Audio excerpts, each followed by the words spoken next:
I'm going to tell you guys the truth. I jumped into the studio a few minutes early because I was so excited to talk to Steve Treviño. And I get into the studio thinking, look at me, I'll be waiting on him when I got there. You know what happened? He was already here. How are you, Steve? I'm good, man. You know what? It's funny that so many times I hear you're nothing like a comedian, and I go, I don't understand what that means.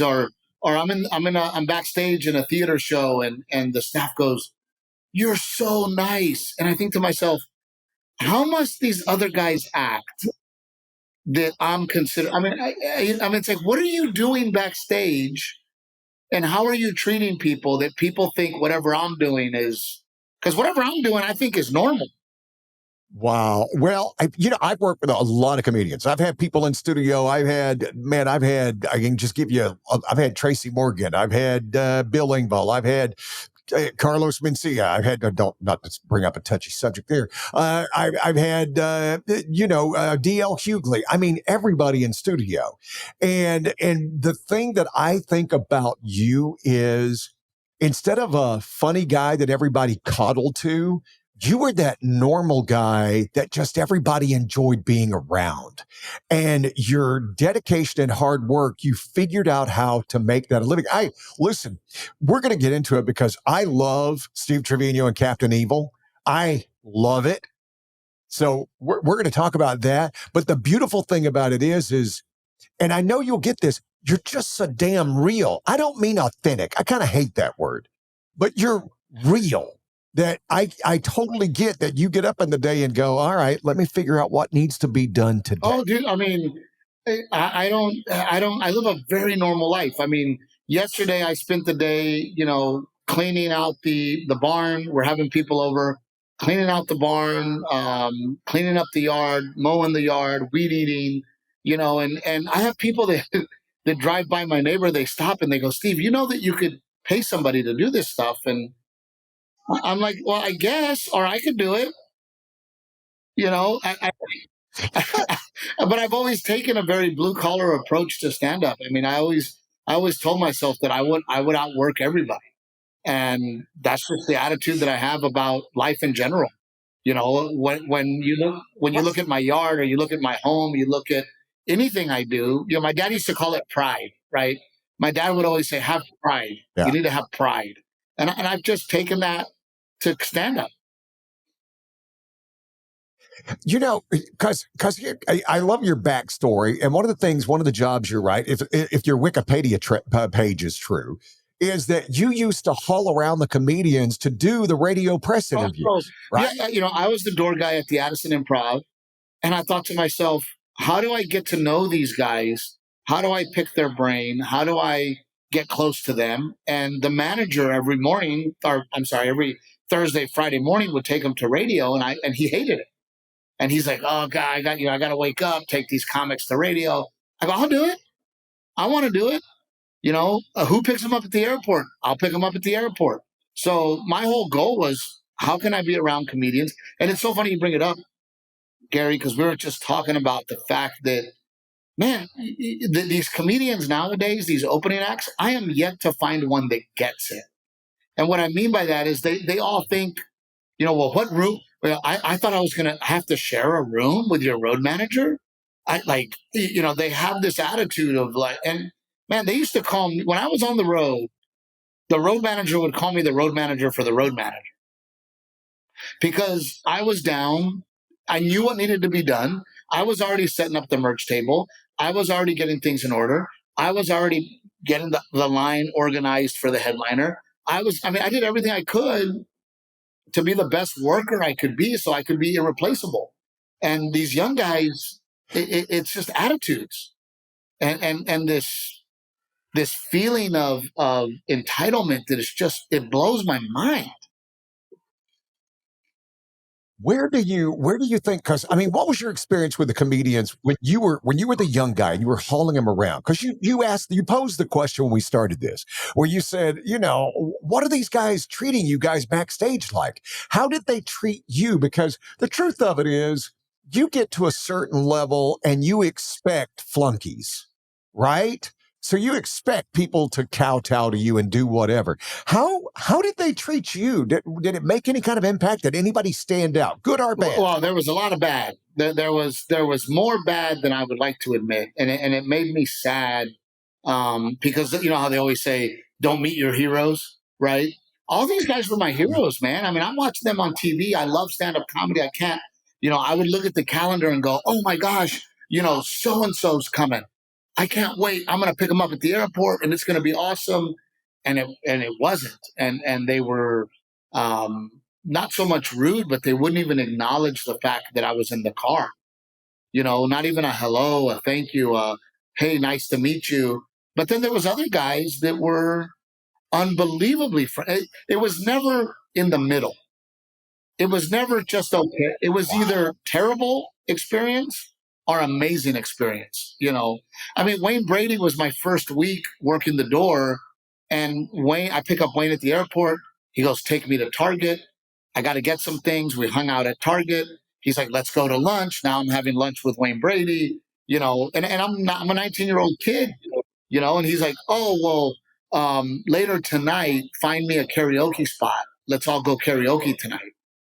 I'm like, and I'm thinking to myself, "Oh my God, I'm hanging out with Wayne Brady. Now we're singing karaoke, having drinks together." I go, "It's going to be awesome." And then the next week was somebody terrible. And I'm like, well, so much for that. Right. But but I always looked at it as there's two kinds of comedians, Gary. There's the ones that feel lucky to be on stage, and that's me. And then there's the other ones that think the audience is the lucky one. That's what I break singers down because I do music, right? I break there's two kind of singers. There's entertainers and they're performers. An entertainer is all about your experience. The entertainer is focused on your experience. A performer is you get to be a part of his or her experience, I love right?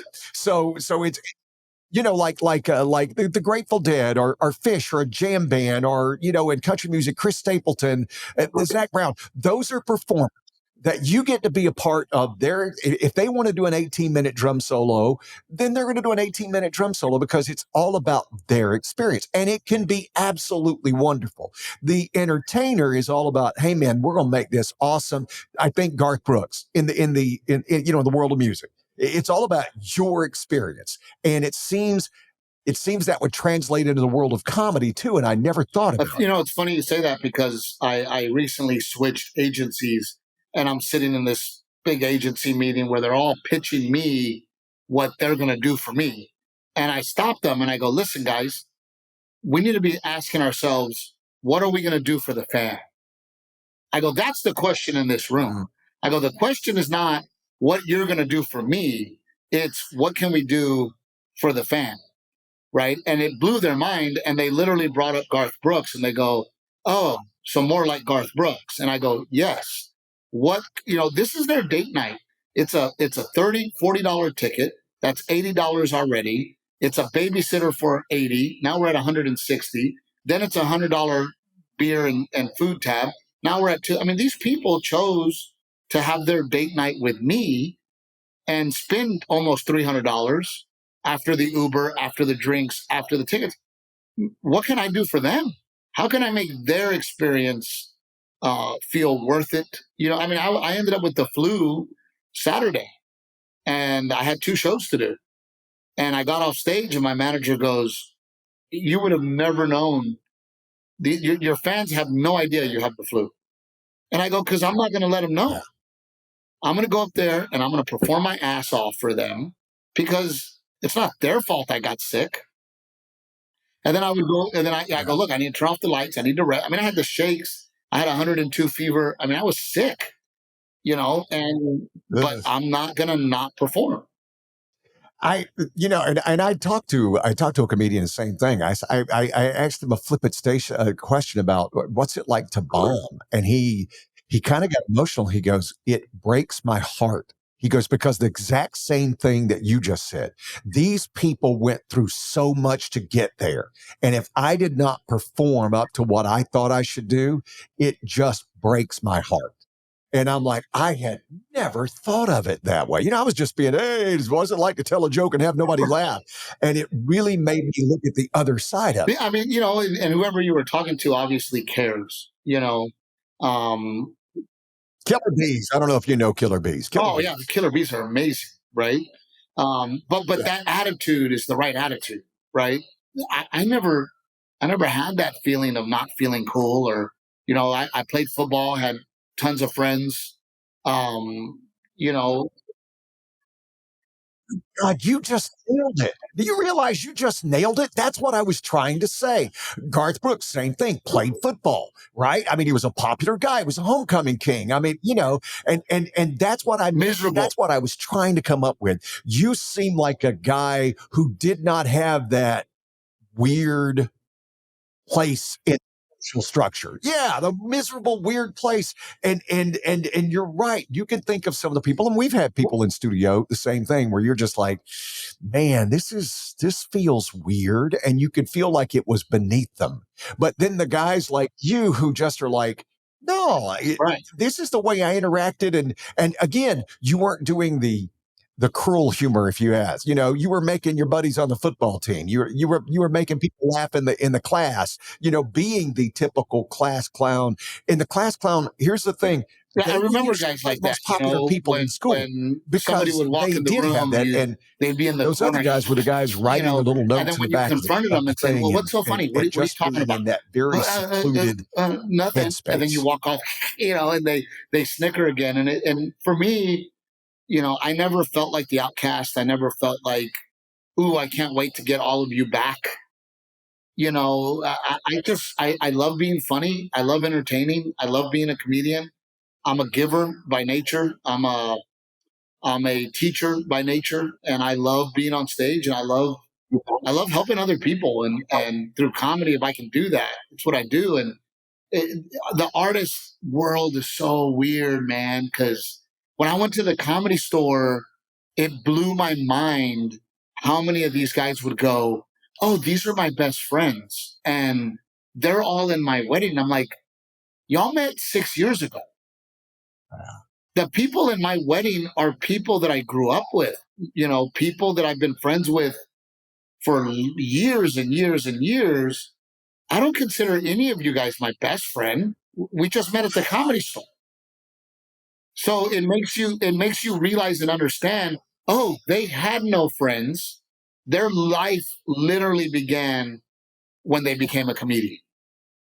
And my life began way before. I was always a comedian. I was always me. I was always who I was going to be. So, and then there's these guys. I'm 42 right now.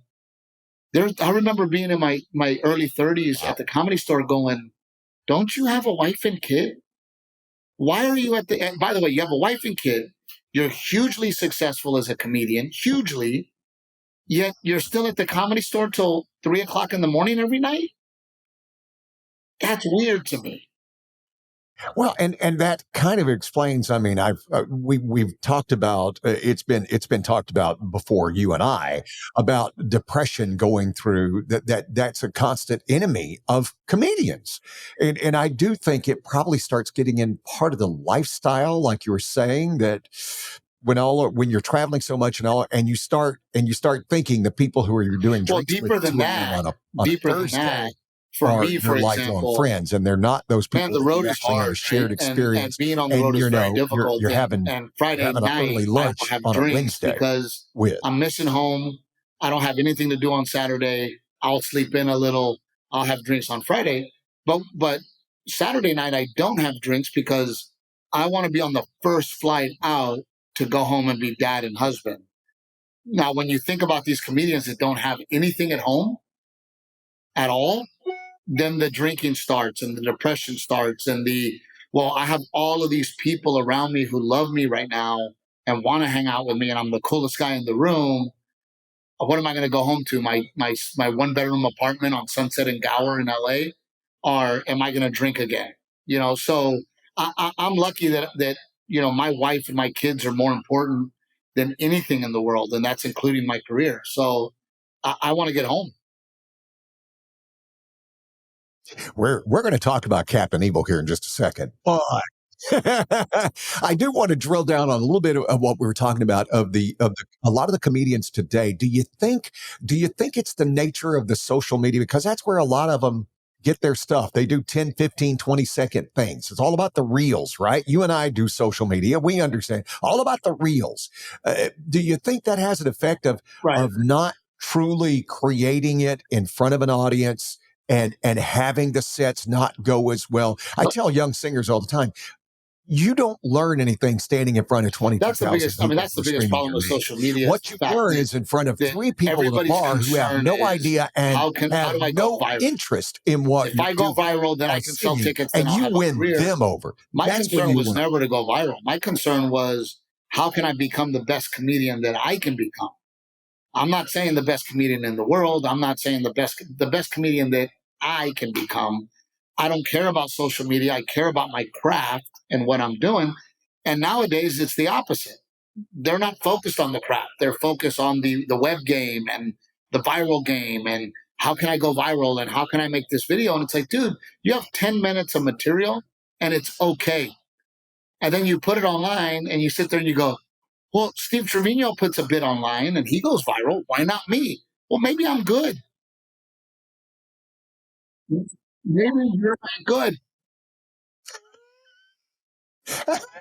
And It's so funny you say that, and I absolutely, appreciate and you you've saying had that, the 'cause I don't time think and anybody's the ever experience to understood know that. what works. Man, I say funny things I would be every willing to single bet day. when you're working I on a say funny bit, things all the you time. I can come up with almost funny things in feel my head an all the audience time. reaction But at this stage of your I career. know my brand, and I know what my audience wants, and I know what I want to project on stage.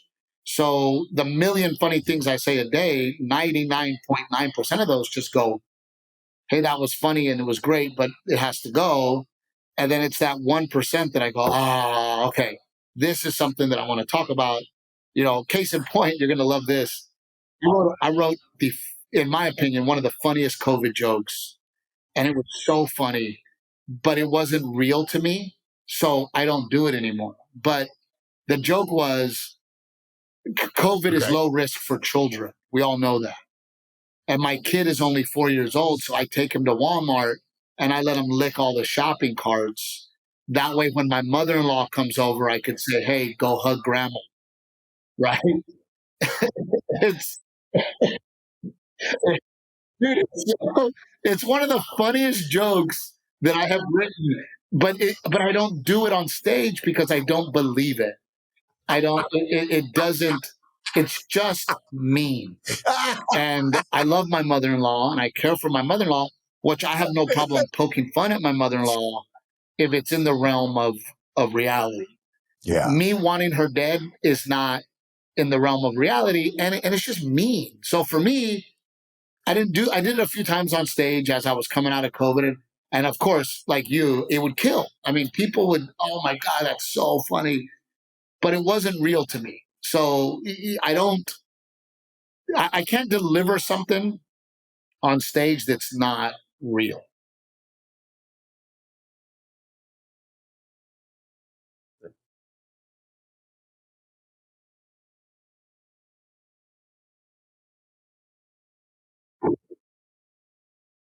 See, I love the fact that, and when you say I know my brand, and again, if you're in the entertainment industry, you and I both are in there, having to know who you are. And when it comes to like, I love your humor because I love how you can have fun at your wife and you can give her hell, but at no point do I ever don't think you don't like her.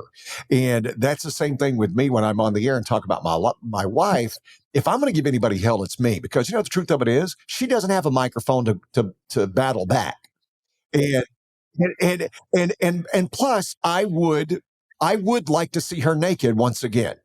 So there's there's that demarcation line where I'll give her some grief, but usually everybody can understand I love the woman and would not want to be anywhere else in this entire world. And I get that. That's why I've always loved your humor. And that's why I love the fact that you can call her Captain Evil. Is the name of the podcast, Steve Yes, Treviño and Captain exactly, Evil. 1000%. It is We're both the two of madly in you love with each so other. like each other. And I love, gosh, do we drive each other crazy? let me get all right? misty on you. I wear her love out how and she she looks wears at me you out, when but you're talking. there is one thing that we both know is that we love each other madly, and that we would never risk our relationship in any way, and that no matter how much we disagree, we're going to work it out, right? So there is that. But to go back, Gary, to finding who I am, here I am. I got on the road at by the time I remember I turned 21 on the road, so I had already been on the road full time before 21. I meet her at 26. Well, I fall in love with her, Yeah. and I truly I hate her for it. I really, really hate her. I'm not kidding you. I hated her for making me fall in love with her because, dude, I was a pirate. I was in a different city every single week, chasing women, doing whatever I wanted to do. This woman walks in my life and literally stops all of she starts going, you need to call me and you need to hold yourself accountable. And, are we going to be together or not? No more other girl. And I started walking on stage very angry and very upset with her. And although it was funny, people didn't like it, right? People would be like, God, what's this guy's problem? It wasn't until I became comfortable being in love with her that things really resonated, where people go, oh, this guy does love her. He's just frustrated with her, right?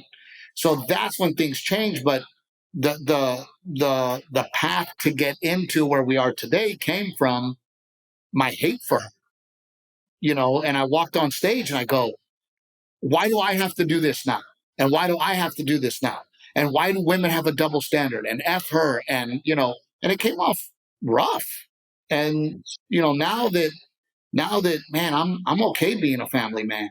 I love being a family man. I love being a dad. I love being my wife's husband. And that's the brand. That is exactly the brand. Yeah. Right? Every one of us was a pirate, living in the dumpster.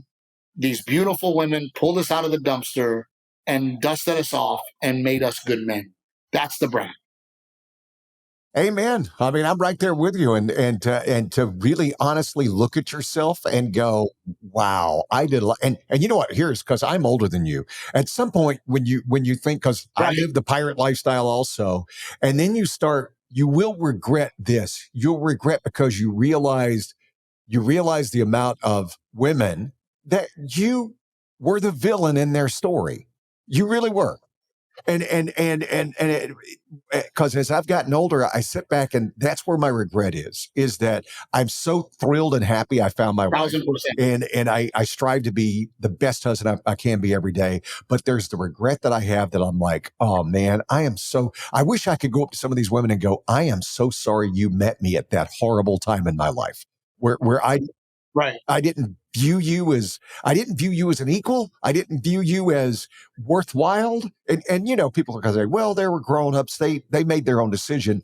Yeah, Right. but I'm talking about Oh, 1000%. I always tell I people regret I am my part uncancelable in putting you in that because situation and my having us wife both knows be everything about kind of horrible people. and But I know what my and my wife intentions were. knows I my don't know what past and yours knows were, the and I mistakes I regret made, my and I wasn't intentions. always again, when I meet these couples, much like my in-laws who were together from 16 and made it, I'm like, I don't know how you guys made it.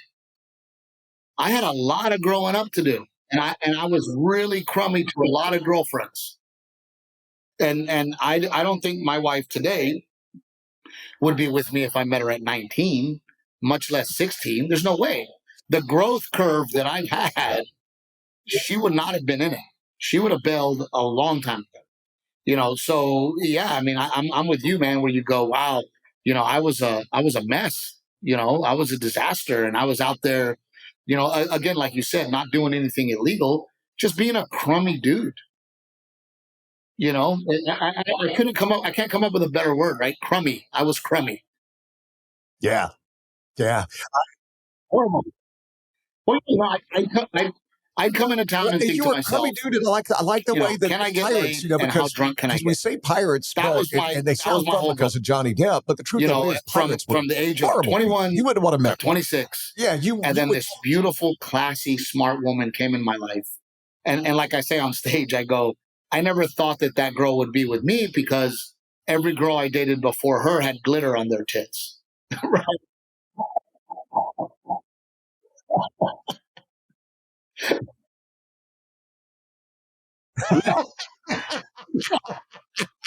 So I fell in love with her again. Yes.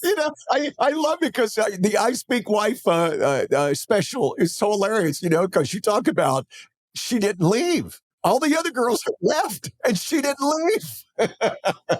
We are now living in our dream house, man. This house is I have to incredible. ask you because first of I all, get emotional how's the sometimes house still. selling go? Did you sell the Because house? I Did you grew up buy from your I dream grew up house? very What humble happened? beginnings. My parents are very hardworking people who were I would consider them lower middle class. We never went without. I would not say that we were poor, but we didn't have a lot. We weren't the family with the extra lake house or the toys. We didn't have the boats and the jet skis, and we were living a good life. But now, man, I number one, I never got in this business for money. I got in this business because I love it. But I walk away from a weekend and they write these checks to me, and I'm not kidding you. Literally, Yeah. I don't know, 2 weeks ago, I showed my wife one of the check that I brought home, and I go right, and she just goes, "Wow," because man, I mean, her and I together did this. I wasn't a big deal when I was 26 years old. I was an opening act. I didn't even have a checking account when I met my wife, and we did all this together. And recently we set up our trust and all that stuff. And the my CPA pulled me aside and he goes, "Hey man, are you sure you want to go 50-50 with your wife?" And I go, "What do you mean?" And he goes, "I mean, you're the comedian." And I go, "No, no, no, no, no." I go, "We did this together." I go, "Yes, we are 50-50, period, end of story." We share everything, every dollar, everything, because we did it together. And I would not have done it without her. There's no way. See, that was one of the things I wanted to talk to you about the road to here, because you talk about it on your podcast, which is brilliant, by the way. And you talk about how you guys did this together, how she handles so many things that's part of your career. And I feel the same way. Yeah, yeah. I mean, everything I do, my wife is such a part of helping Well, me do everything. and her And moral on compass those days where you have the is doubt, even having better the than first mine. person to come up to you and I have go, a moral compass, you know how to do this, I'm right? always thinking about And sometimes what that's all you is need this is just somebody who is this truly joke knows you, somebody is this you know? Renae is so good at, hey, that joke seems really Yeah. misogynistic. That joke really feels like you're not giving me any credit. So then I rewrite it, I rework it, and then if it doesn't work, I completely get rid of it because I value my wife's opinion so much, and I know that she is the female voice in my stand-up comedy. I have to listen to what she says because I mean there was this one joke where she goes, "You basically say that you want oral sex because you pay the bills." She's like, "That's not okay." And I was like, "You're right." Boom, joke's gone. Right. So her moral compass and her ability to come in and go, "Hey, don't do that," or "That's gross," or "That doesn't look good." So together we know the brand, and together we've been able to build this monstrosity that it literally blows my mind, Gary, when I walk on stage and people clap for the first 2 minutes and cheer, and I go, "Guys, I haven't said a joke. Like this is this is overwhelming, and the attention, believe it or not, for me is uncomfortable. I don't.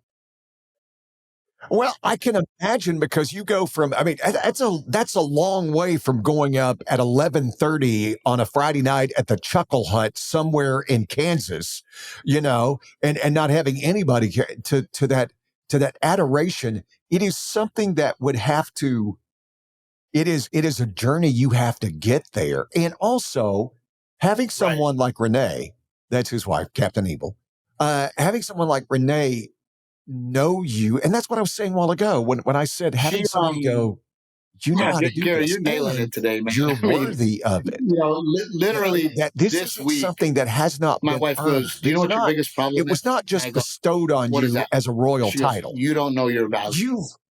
You this. And I go, no, I know my. She goes, no, no, no, no, no. She goes, you really don't know your value. She goes, and you really, she goes, we really need to get to the point where you have to say no. You have to start saying no to Mhm. things because, I mean, we're getting hit up left and right for be a part of this tequila company with us and be a part of this and be a part. And I'm over there going, yeah, yeah, sure.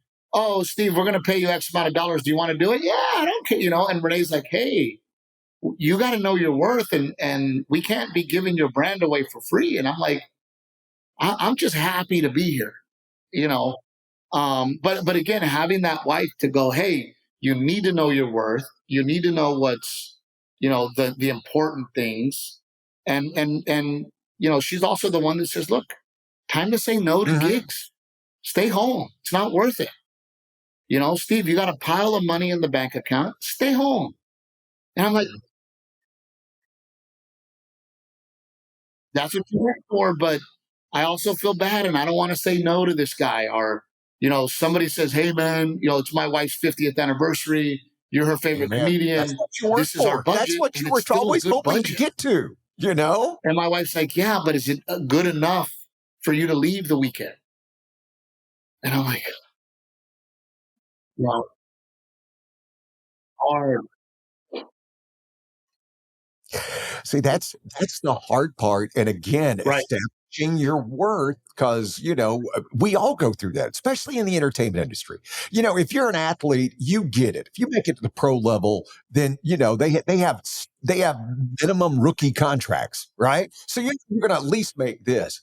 But when you're in the entertainment industry, like setting up this podcast, so this is my main source of income now. This is what I do. And when you're trying to figure out what to charge, I remember the first time because you have to put a team together. You know that as well as I do. You can't do all this crap by yourself. So you have to have a team together. And when we're putting together the media kit, I threw out some numbers, and I Right. remember I showed it to a business person that I really trusted, and he goes, "You're short like two zeros. You're short on two zeros on every of your price things." And I'm like, "Really? Somebody would pay that?" And you're like going, it's the same thing. It's like having to put a value. It's like, I just A sit and talk thousand and tell percent. I mean, that's what jokes, we're right? going It's all through I right do. now. You know, And, we're and, doing and these having huge somebody theaters, and go, no, they want me to you're do worth more than that. these meet and greet VIP It's things. And I hard to go, wrap your arms and "Guys, head but around that's that not concept. fair for the guy in the back. You know, I don't want to charge, $100 for a VIP experience because now I feel bad for the guy in the back. And who the hell wants to pay $100 to meet me and get all, So those are the conversations that we're having nowadays with my team going, guys, if we're going to do VIP, then we got to make sure that there's a value there, a real value. And we also have to do a lottery to give anybody that bought a ticket a chance to win backstage. So, it becomes very challenging and complicated and scary because I never wanted to be the backdoor guy. I didn't want to have to walk in the back door and park in the back. Man, I'd go to the comedy club. I'd walk in the front. I'd say hi to the staff. I'd high five the bartender. I'd shake a couple hands and I'd go to my green room. Now, if I go through the front, I'm not going to make it to my green room. And if Oh my gosh. I'm telling you, and I haven't seen Wayne Brady since, but that was my first week working in a comedy club, and he Yeah. just made it special. So But he'll your always be VIP special. experience should Wayne include Brady. karaoke, just like Wayne Brady. Okay, well, I'm going to quick break. Oh, Coming oh right my back because we have to pay for this. Coming right back. Here's what we know with Steve Treviño. It's time to think differently when it comes to your parties, meetings, and groups. The catering from Havana Cuba restaurant in downtown San Jose. Instead of the same old, how about the most delicious Cuban sandwich you've ever had? You're tired of fries? Plantains, my friends, they'll change your world. And here's something you didn't know. Havana Cuba was voted one of the top 10 tamales in the entire South Bay. They have vegan, vegetarian, and gluten-free options, and their website is 998cuba.com. They're located at 387 South 1st Street Street in downtown San Jose. It's Havana, Cuba. So I have to ask, what did you do with the dream house and the 8 acres? Okay, yeah, let me explain. Yes, the back 8 acres, for 12 acres total, and the Steve back Treviño, 8 acres podcast. is I was unrestricted. I fascinated do by the what I fact want. that you have this We have built a fire dichotomy pit out of the there front and a yard is beautiful governed by brick the patio. HOA in the We neighborhood, built but a the chicken backyard coop, is not. with chickens. We have a 3,000 square foot barn that's going to be my backyard comedy club and guest houses. We are loving it, but we definitely have some of these old time HOA guys, like, poking in the back and asking me, well, what's going on back there? And I'm like, guess what? It is none of your business. None of it is your business. I do what I want back there. It is unrestricted. Oh, well, you have chickens? Yes, I do. And you can't do anything about it. Well, get away from me. One guy thought we have so many parties. One guy thought that we had a church back there. One, one of the, because we do our Easter party was so big, we had to get event signs that said event parking, right? So we put all of them on the streets, as people came in, and some guy was like, what do you mean an event? Do you guys have a church back there? And I'm like, no, it's just a party, dude. But by the way, if I had a church, I could. So back off. Oh my gosh, already tonight, the wife, Captain Evil herself, is doing, the neighborhood does a witches ride. So all the women in the neighborhood dress like witches. I can only imagine how much Crown Royal is going to be in that barn. And they do a parade. So all the dudes are coming to my house to watch the Astros game in the barn and drink Crown Royal. And then the girls are going to go do their witch thing. So it's perfect. Yeah, it's not on Friday nights. They just dress like witches and cruise around. But yes, it is Halloween weekend while we talk. Yeah. Let's explain as we tape this. It's Halloween weekend. It's not Captain Evil just as a witch night for the hell of it. That would be. I'm not allowed to smoke in the studio. I can do it in the back patio. The fact that you have a wife that would let you have a cigar humidor and a cigar room. Are you able to smoke cigars in? And then the fan your sits studio in front of me and blows my smoke to the back. So, you know how like at the casinos, right? When the dealers have the little fan. My wife has her own little fan to blow my smoke away. Well, so I'm glad you said that, because we are behind the barn. Is there we're going to build it. We're going to build the studios I want to do an old performance barn. Is that the plan? Because then you can go like all Joe Rogan. I want it to look like as you record your podcast. Old school humidor, smoke cigars. I'm going to put in the vent, the whole thing. And then next to that is my will be my workout studio.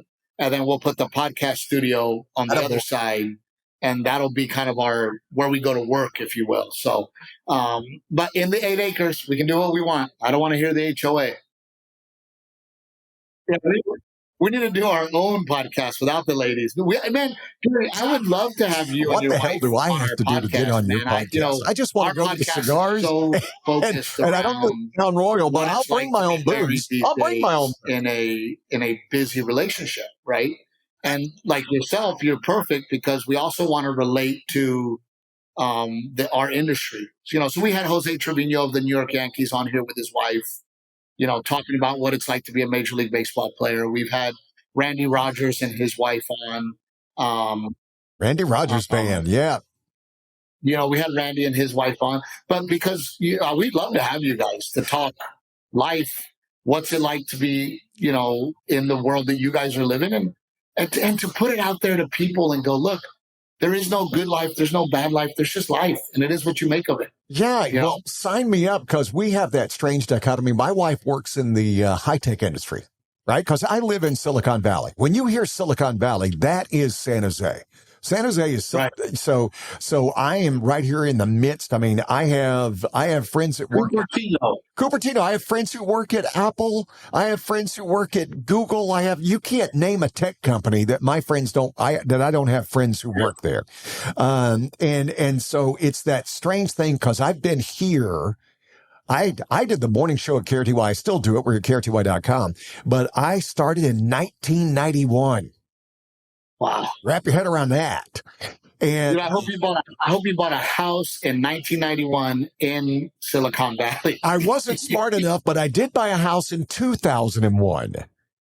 Oh, so you did okay. Yeah. I've done okay. Well, do what everybody else is doing. They're all moving in my neighborhood. They're selling their houses in Silicon Valley. They're moving to my neighborhood. My neighbor right here, California, Silicon Valley, came out here and bought land and a house cash with what he made off his house. Well, and that's the thing, because when you are ready, because, we have this discussion all the time, especially when COVID hit, when you have the discussion all the time, how much can we afford to live here? Because when the station went away, because we got sold, it was a whole big thing, but then we went and started streaming, and now I'm a part owner of that. I own this, but the W-2 has left. There's no more wage slave here, so now you're hustling, you're trying to create. But isn't there something, Gary, isn't there something beautiful about that though? That it is on you. Mm-hmm. You don't wake up and work, that's on you. You don't do your podcast, that's on you, right? And that's what I tell young people in our business. I go, look, stop with the day job. That's your safety net. Mm-hmm. The hours that you're spending at that day job could be spent at this. And figure it out. And it's a lot of work. So don't think that it's not a lot of work. And by the way, it's exciting and scary as hell. Because the same thing when you're relying on your talent, and that's why my wife and I would love, I think my wife, here's my, how you said when I love in your comedy special, what I loved most about her was her ass, right? That was what I loved most about her. No guy ever sits back and goes, I could really build a 401k with you. I can't wait to have a mortgage with this person. Yeah. And my thing is, first of all, she was hot. I ain't going to lie. My wife's hot. But the one thing I cannot resist, and you look at the track record, and I'm not saying this to make myself sound good, I cannot resist intelligence. I sometimes think my life would have been a little easier if I could have done dumb, but every woman I've been with has been brilliant. And my wife is right there in that thing. And so to have her perspective, and as you say, have that trust, because I love what you were talking about when Renae says about a joke. The good thing about her helping you with a joke or something is that she realizes what you're trying to do. You're not just trying to be mean for mean's sake, right? You're trying to create something that you can present. And so she comes in it with that same thing with my wife, where she'll go, I know what you're trying to do, and here's where I think your blind spot is. Well, and not only that, personality wise, my wife, not only is she intelligent, she's even keeled. My wife is never too high, never too low, right? Mm-hmm. I'm all over the place. I'm passionate. I get loud. I get aggressive. I get really sad. I get really emotional. I get very passionate. And she's like this. Yeah. She's just even keeled, not too emotional, she doesn't go crazy, doesn't get too sad, doesn't get too angry. And I need that, that for me, that consistent balance of her intelligence and her ability to not, I'm losing it, right? I'm so mad, and I'm like, I need to talk to you, and I can't believe you did this. And she's just sitting there like, do you want to yell or do you want to talk? And I'm like, well, I would like to talk. She's like, well, then sit down and let's talk. And it's like, no, yell at me. Let's go. So, but it is that. That's why I think, having you and your wife on the podcast is so beautiful, because, this bit I'm doing right now about, how me and her are different people, and it's such a good bit right now. And while I'm doing the bit, I go, that's why we make a good team. She is not impulsive. I'm impulsive. I encourage her to pull the trigger. She needs that encouragement. I need to be pulled back. She's pulling me back. And we find ourselves in this perfect negotiation, right? Because with that works. I totally get what you're saying on that. Cause like my wife is happy flower sunshine. My wife will find the good in anything, where I am the first to go, well, this is not going to work. And here's why. right? I'm going to find the worst possible outcome from the get-go. And it's funny because our kids, we have 2 kids. My youngest son, it will do the same damn thing. If you sit back and go, hey, why don't we go to the beach today? Well, it'll probably rain, and then there's going to be traffic, and the food will probably not be good. Well, you know, you can just see it. And I'm like, and I sometimes have to grab him and go, don't be me. Don't be me. Yeah. No, that's what's trippy about having kids, right? They are pre-wired, man, and your DNA is in them. You know, and I see my son lose his temper, and I see my son get angry and passionate, and I'm like, oh God, that's me, right? Dude, you got to chill out. You know, your hot head is not going to freaking get you anywhere. It's just going to get you in a lot of fights, because I know, right? But yeah, I mean, it's a beautiful balance. You know, I'm the dreamer. We can do anything. Let's do it. Why not? And she's the, hang on, I'll follow you, but let's do a little bit of research. So it's that perfect balance, man, that just really, really for us work. And by the way, it keeps things interesting. My wife doesn't hardly ever agree with me. You know, we're always having real discussions, and she stands her ground with her opinions and how she feels. And I stand, you know, I'm middle right, she's middle left, you know, and we sit there and we have these conversations, and they're great conversations for both of us, because I respect her intelligence. And she goes, what about this? Hold on. And I go, oh man, I didn't think of that. And we have real discussions. And I don't know about you, Gary, but gosh, man, we meet couples and they're exactly the same and they're boring. Yeah. Yeah. You know, and they end up, especially if they don't have those discussions are going on in their head. And right. For anyone. Yeah, for anyone. And if you don't get them out and actually find the common ground, that's where I think big cracks happen, where you can't fix them, because the discussion that you should have had doesn't come out. And it's because we're all afraid. Nobody wants to piss anybody off. Nobody does, especially somebody you love. And at some point, it's really hard to go, I need to say this, and I need you to hear it. That's when it comes to fighting, we have this thing, and we started this a long time ago. When we first got married, I said, here's the deal. I believe you have the right to get mad at me for whatever you're mad, for whatever reason you're mad at. So if you're angry at me, here's what I'm going to try not to do. I'm not going to try to go, what about? Yeah, but, oh yeah. I'm going to listen to you. And even if I disagree with you, I'm going to listen to you. And then tomorrow, I'm going to come up and go, here's what I was thinking. Because that being said, I don't go to bed angry. I don't know if I've ever believed that, because you can try to patch things up and go, yeah, but I don't know if that really works all the time. There's sometimes that you just need to have somebody feel heard. And if you try to come back, they don't feel heard. So I'm like, one of my dad's favorite things is, and my dad has a bunch of dadisms that I'm now stealing, right? And one of those, my dad would go, what do you think Jesus thought was more important, talking or listening? And I would go, well, I don't know, Dad. And he goes, well, he gave you 2 ears and 1 mouth. There you go. He goes, so listening is more important than talking. You know, and it's one of those things I'd be like, yeah, Dad, whatever. Yeah. And now that I'm older, I use it all the time, right? And I'm like, hey, how about you have 2 ears and 1 mouth? Why don't you do some more listening and less talking, right? So, but it's definitely like you say, and Renae and I, over the years, I mean, we've been together going on 17 years now. We've just gotten better at fighting. We've gotten better at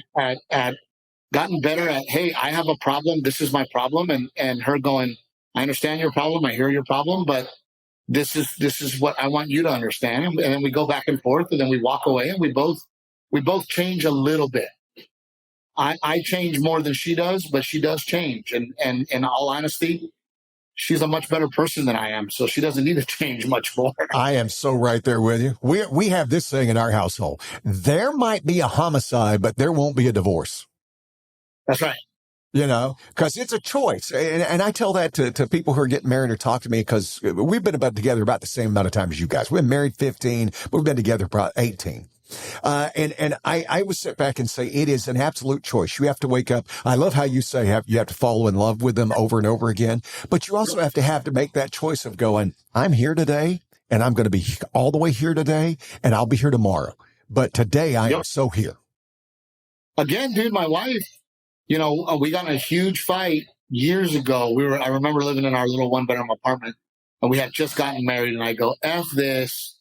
I want a divorce. I'm leaving. And she goes, before you walk out that door, she goes, notice that I have never threatened divorce to you and I never will. And it hit me. And she goes, so you can walk out that door or we can work this out. What do you want to do? And I go, I want to work it out. And we sat down and worked it out. But again, her being the voice of reason, her being even keeled, me being passionate, but my passion has led us to this, right? My fire has led us to this. My effort, let's just do it attitude has led us to this with her guidance, right? So together we make an amazing team. And I also think that there's a lot of men out there that have egos and they do have that machismo BS still in them. Well, my wife's opinion is less than mine. I think my wife's opinion is better than mine normally. Yeah. And there's no machismo here, man. There is no, well, I'm the man of the house BS. It's we're a team. Absolutely. And I can't believe, and I don't know if you hear this too, Gary, I can't believe how many couples are like, oh no, she pays her half of the bills with her money and I paid my half of the bills with my money. And I'm like, we've never done that. I am stunned by that. And I have met people like that. And you're just like, then how in the world do you do anything together? How do you feel? I mean, I always laugh at this. There was a statistic that came out a couple of years ago that said 40% of spouses don't know what the other one makes, right? And I'm like, well, I can do you one better. And my partner was like, what? I'm like, I don't know what I make. My wife handles every dime. I have no idea what I make because we do freelance stuff. We do all the. I'm like, I have no idea what I make. Well, yeah, you just put it in the kitty, exactly. Right? Just keep putting it in the kitty. Right. And I mean, it goes back to the tribal days, right? Where, if you're the hunter and she's the collector, are you not eating berries that night? Amen. Amen. Is she not eating meat? Like, are we not a team here? Are we not both bringing home to the family? Are we not both contributing to the household in any way? And it doesn't matter if somebody killed a deer and the other one killed a bird. We're all eating. Let's go. Yeah, I'm always shocked by how many we'll have friends who come over and stuff like that, or I'm the cook and I'll be cooking, or come over and they'll see me folding clothes and they're like, my husband doesn't do anything, and I'm like, you're kidding, really? How does he live with himself? It's like, hey. Oh, I hear that too, where people go, oh, my husband doesn't do that. And I'm like, well, how did he get that deal?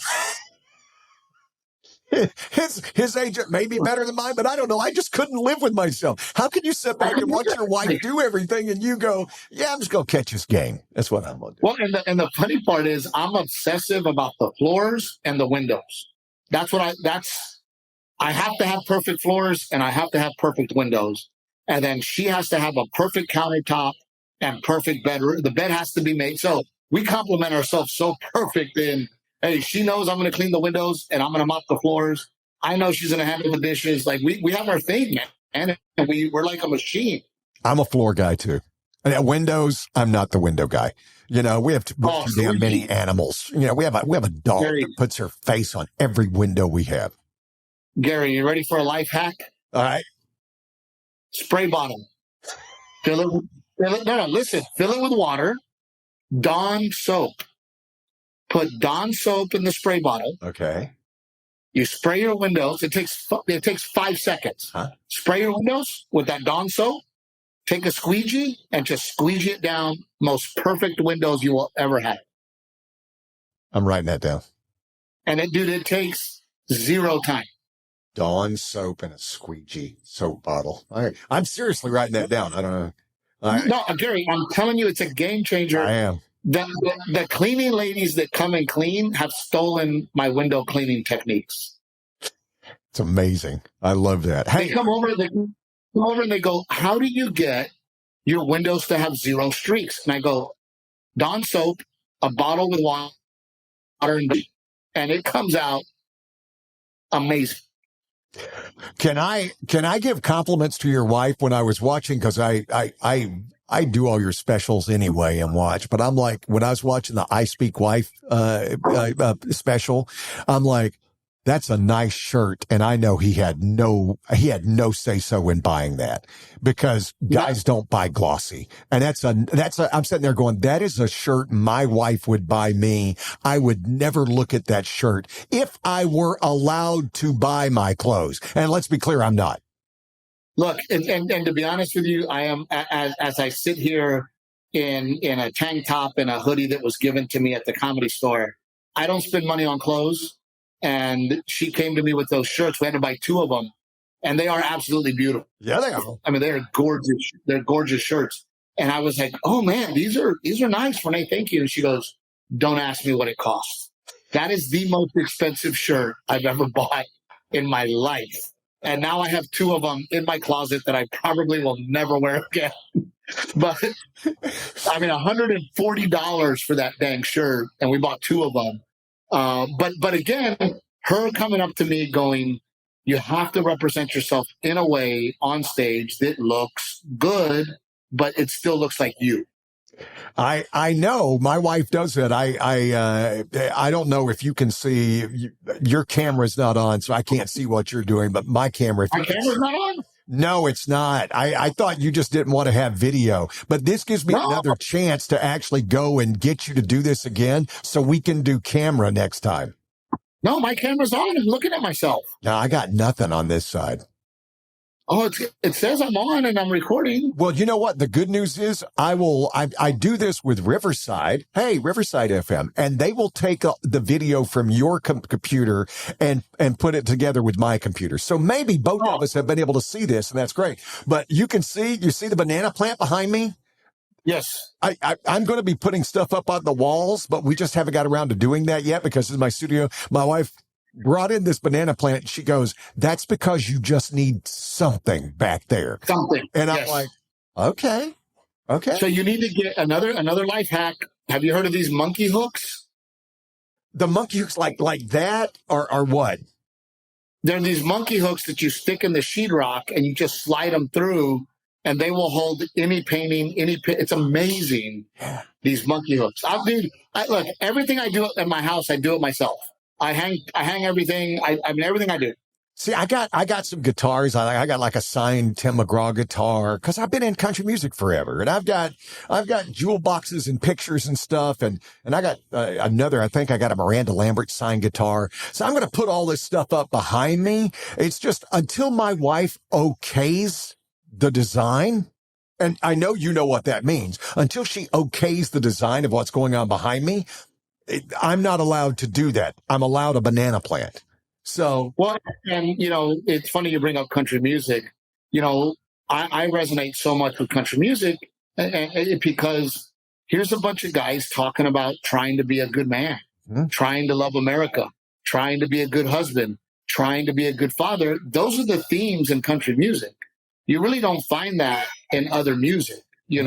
Loving our country, loving being a father, loving being a husband, the love they have, love songs to their wives. So that's why I resonate towards country music, because here's guys, and Gary, I grew up, man, in South Texas wearing cowboy boots, and all the men that I was around, my dad included, they would make fun of the guys that were showing up. If my dad had a friend that would buy a new pickup truck every 2 years, my dad would give him head. And my dad would be like, "Wow, must be nice. Where's the college fund? Are you taking care of your family? What's going on with the kid? Oh, another fancy shirt. Oh, John's got another fancy shirt. I would never spend money on that. My money goes to my kids. My money goes to my family." And those are the kind of men I grew up around. My dad would say, "Look, one pair of cowboy boots, that's all you need." Yeah. And my dad would make me wear cowboy boots, and I begged him for Michael Jordans. I wanted Jordans, and my dad goes, "You're never going to get Jordans from me." He goes, "And let me tell you why." He goes, "Nobody's ever been shot over a pair of cowboy boots." Amen. That's a He goes, damn good. "So no, you're not getting Jordans." So I grew up very humble. I grew up around cotton farmers, and I mean, that was our summer job, riding the combines, or shoveling out the cotton gin when we had to be cleared out. I mean, when I tell you, man, I grew up, country and podunk. I did, and I think those values have stayed with me, and I think that they're serving me well now in my career. I grew up in South Alabama in abject poverty. I did. And, we lived in a rented house that had cardboard walls. You could scratch the paint off and see the Charmin box. Oh, yeah. And, but it makes you appreciate what you have. And I think, and the next podcast we do, the next one we do, Steve, because that's my thing. I love the fact that you're in comedy. I love the fact that you're patriotic, because I think a lot of the stuff that we have right now, I have this saying, if you don't have food, you have one problem. If you have food, now you get to have all the problems, right? And I think so many people get caught up on how bad are bad things. And growing up in the 60s and 70s in South Alabama, dude, there's a reason I don't live there anymore, because I could not take the racism. But to see the difference in the country, to see the difference that I've seen with my own eyes, not anecdotally, seen with my own eyes, and to see how far we've come. Now, we've still got plenty of ways to go, but how far we've come, and to not have that acknowledged drives me crazy. Yeah, we have to be proud of that. And we don't have a time machine. We cannot go back and change the past. And as for racism, you're not going to change their minds. Mm-hmm. Racism will exist until the end of time. It's just how it is. And my roommate, being a black guy named Brandon Rogers for, 11 years of my life in LA. I remember one time he told me, he said, they called me the N-word in school. He goes, and I went to my dad and I said, Dad, they called me the N-word. And his dad told him, are you? And he goes, what do you mean? He goes, are you that? And he was like, no, Dad, I'm not that. He goes, then don't worry about it. And they're going to exist. That people are going to be racist. And I've always looked at, man, I'm going to outwork everybody anyway. So it doesn't matter what people think, but loving this country and trying to make it better in a positive way should not be frowned upon, should not be looked at as something that, oh, well, this country's garbage or this country's past. Well, yeah, dude, my past is bad too. And name a country that hasn't. Look at Sweden's past. You'll be dismayed. Before you get look at Denmark's past. You'll be dismayed. I mean, China was enslaving people thousands of years before the Americas did it, right? And I don't think there's anybody on planet Earth right now that would say, hey, that's a great idea. It's a terrible idea. And that's the evolution of mankind. And the good news is the pockets of racists are getting smaller and smaller, because your child will be raised just looking at people as who they are. My children are raised. My kids could not fathom. You don't like them because of their skin color? No, it's really hard to their last name. Yeah, it's really, really hard to understand. And my son and I were watching a cartoon where these kids were playing baseball, and I go, oh, I'm that kid, and the kid hit a home run or something. I go, oh, I'm that. It's a series, and I go, oh, I'm that kid, and then the next batter comes up and it's a little black kid, and my son goes, I'm that kid, and I thought it really interesting, and I said, I go, why? Why are you that kid? He goes, because he's the best, Dad. That kid's the best. So he did not see color. All he saw was that human is the best on the team. I want to be the best, and I think we've come a very, very long way. And that's why I love the veterans so much and the military. When you hang out with military guys and girls, they always tell you, we're all on the same team. They give each other hell. They go, these are my brothers. These Marines that are here, they're my brothers. It doesn't matter if they're black or Asian or Latino or whatever. These are my brothers. And I think that as a country, we need to start looking at ourselves as that. We're all brothers together. We're all sisters together. And I'm sorry, but you standing in the middle of traffic holding up people from getting to work isn't helping anybody. Yeah. That's just, I care about veterans. I don't sit in the streets with a sign. yeah. I go out and I raise money and I make a difference. Yeah. So and many I people go like to out do their and value I signal. try. I'm sorry, go ahead. I said, so many people doing stuff like that, throwing mashed potatoes on paintings. That's just value signaling. That's just, look how awesome I am. I'm going to block traffic because I believe in this cause, right? Instead of actually going out there and helping the cause. That's right. And that's how I've always felt, man. I put my money where my mouth is. We've been raising money for my wife and I for the past 7 years for Helicopters for Heroes. This year, we're very close to raising $1 million for our veterans, and our give back is 96%. I cannot do that standing on the side of the road for 8 hours a day with a sign. I'm sorry. Amen. As I said, not value signaling, actually doing something. That's it. Actually doing, and I love my neighbor, and I love my neighbor's opinions, and the lack of respect for others' opinions has gone out the window, and it's sad. It just makes me sad because when you look up the definition of liberal means that you are open and happy to hear other people's opinions. And if that's the case, I don't know any liberals. I go into every political discussion because I'm not afraid to have them, but I go into political discussion and here's the big secret. I don't want to win the argument. I hope you prove me wrong, because if you do, that means I've learned something, right? Yep. And so that's the way I enter into all of them. It's like, here's what I think. I'm more than happy to hear your side. Explain to me and make me feel I'm wrong, because then I have now grown as a human. I have grown in my ability to understand a concept that I wasn't understanding fully. And it's not about me calling you a name. It's not about me not only convincing you, but then destroying who you are because you were so stupid to think the way you used to think. Well, and not only that, the idea that the idea that the answer has become, well, I don't like them. Well, you're not giving me answers. Yeah. Well, I don't like them. Well, who's them? Have you talked to them? Have you sat down with them? Have you had a real discussion with them? Or are you just not willing to have that discussion? Right. And that's the sad part. And it's become so polarized. And my wife and I really try to bring people together versus bringing them apart, and that's why we don't talk politics on stage. We don't talk politics in our podcast, but we are very passionate about certain things. And we continue to be passionate about those things. And if you look at my podcast and the things that we talk about, man, Renae and I are middle left and middle right. We're pretty right down the middle. And sometimes the right seems more valuable to me than the left. And sometimes the left, I go back and forth. And I always say, man, that if somebody cannot see both sides, they're scared. You and Renae are us. You're just me with a better beard.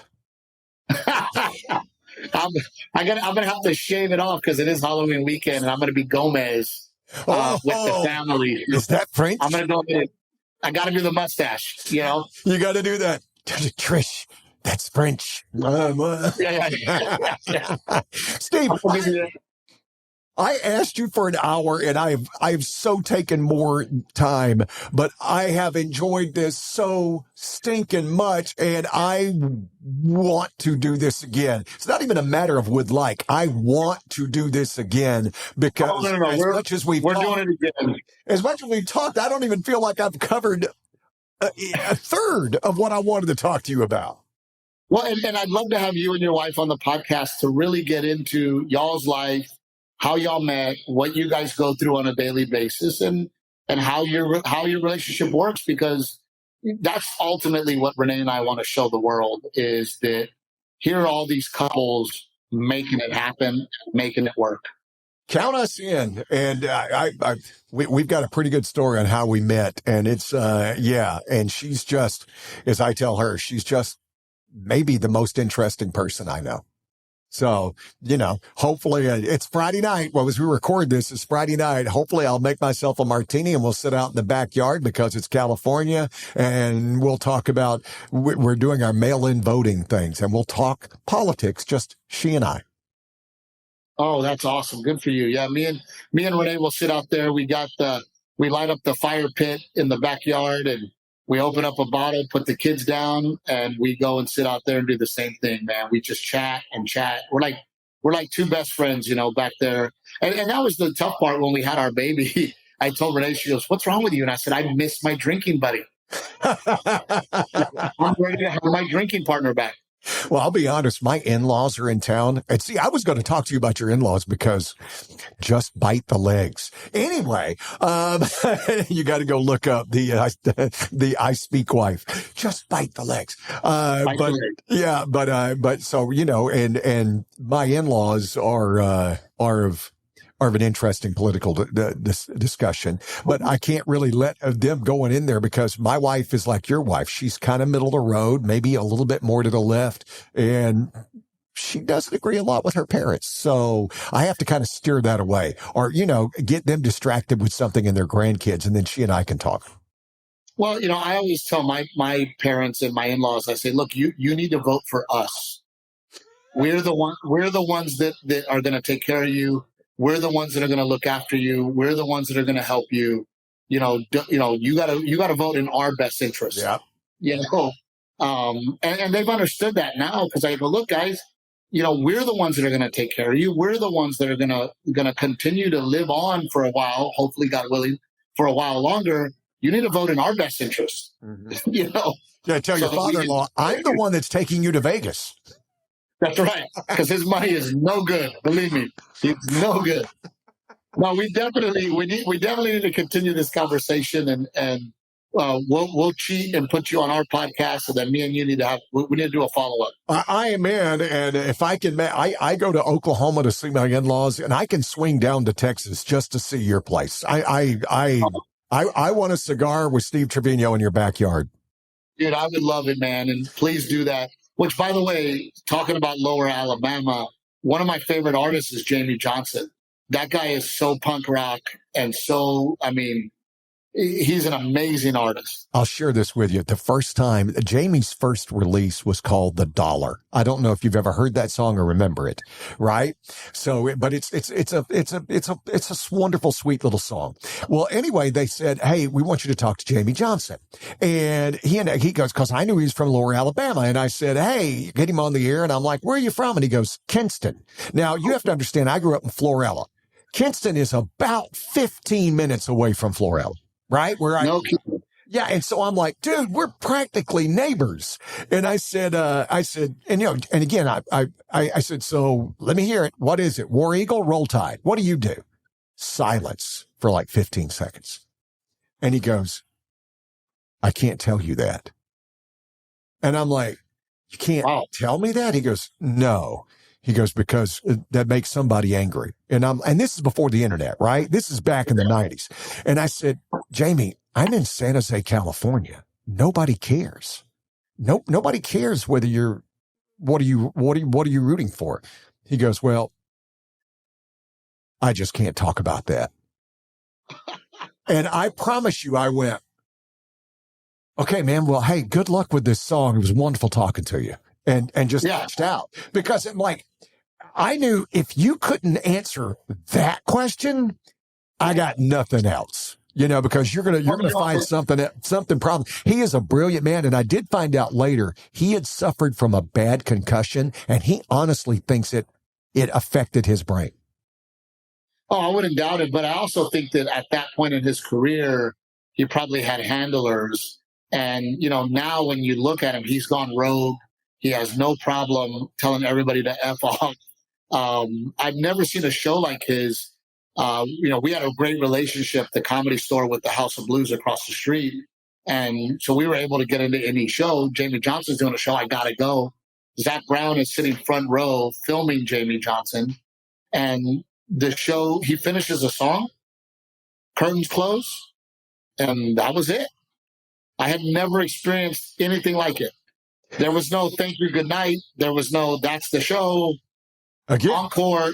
remember when I talked about performers and entertainers? Yep. You know, and Jamie, and don't get me wrong, fantastically talented. And one of the best lines in country music for all time. It would be in my top 15 lines in country music of any song out there. I was so proud from In Color. Look at we're talking about his wedding. I was so proud. And I remember that one. Yeah, that one's up there with She Forgot I Hung the Moon. Mm-hmm. Absolutely. That's one of my favorite lines is She Forgot I Hung the Moon. and that's what I love about this music. And then again, this is the third episode of the podcast when we get to this episode, when we talk about lines in country music, because I love this music simply because I love the words that are involved. They are stunning compared to any other format. And I've worked top 40, I've worked rock. It's amazing. I mean, Pat Green's While I Was Away puts me in tears every time. Pat Green, man. You know, and have you heard the My Old Friend by Greg Allman? No, I will look that up today. And he wrote it and he recorded it several months before he passed away. And when you hear it, knowing that he passed away shortly after that song, it really blows your mind. And it's called My Old Friend, Greg Allman. And wow, is that a beautiful song. I will check that out because I deep dive on that all the time. So I'm back in my office sometimes telling my wife when I'm working and all I'm doing is deep diving music videos. Yeah, no, I do the same thing. I go nuts with artists and I want to see their really, really old stuff. And, you know, I start trying to find things that, you know, all of a sudden you've got Ron White with a bolo tie and a mullet down his back. And I'm like, oh, I want to see this Ron White, right? So, yeah, I'm the same way, dude. I'm deep diving into music and all kinds of good stuff. But While I Was Away by Pat Green, if you have kids and you travel for a living, my God, it breaks your heart. And then My Old Friend, wow. All right. I'm going to check that out. My friend, you have rocked this. I can't wait to get this back on the schedule. Well, I'm looking forward to it. Shoot me a text after this, man. Let's get together soon. You bet. Steve Treviño. Look up his website. Check out his comedy. He's coming to California. He's coming to Salinas, and he's always in California. So come out and see him. Steve, you're the best. Tell Renae I said hello. I will, man. Thank you so much.